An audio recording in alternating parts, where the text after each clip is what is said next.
may be asking, why is blood circulation so important for the body? How important it actually is? Well, blood circulation is one of the most important functions in the body.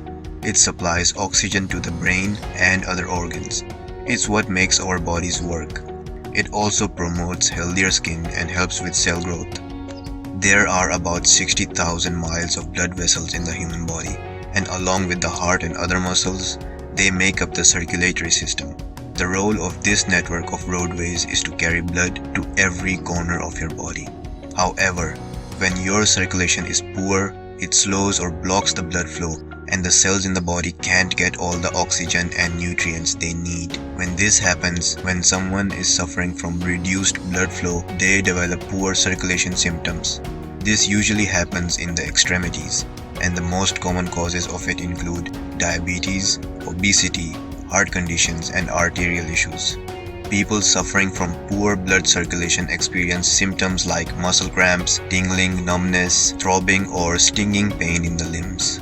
If this condition is left untreated, this issue could lead to reduced blood flow and plaque in the arteries, which might cause more serious conditions later on, like a heart attack or a stroke.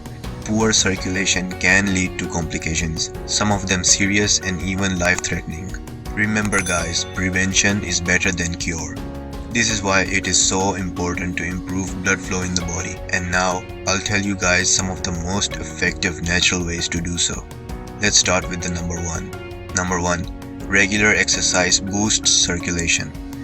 You can pick any physical activity such as swimming, running, walking, riding a bike, or whichever physical activity you prefer. They will all help in boosting your blood circulation.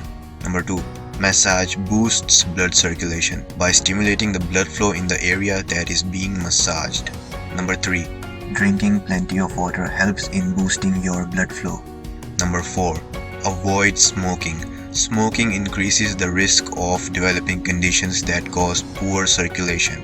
It also interferes with the flow of blood, damages the walls of blood vessels, and causes plaque to build up in the veins. Number 5. Stretching will improve the blood circulation in your body as prolonged periods of sitting slow it down. Number 6. Hot and cold treatments also boost circulation. For this, all you have to do is apply heat using a hot pack for about 30 seconds and then repeat with a cold one 3 to 4 times every couple of days. Number 7. This may get me some hate, but high heels and pointed toe shoes interrupt the blood flow from the heart to the feet, so you should choose flats or trainers whenever possible.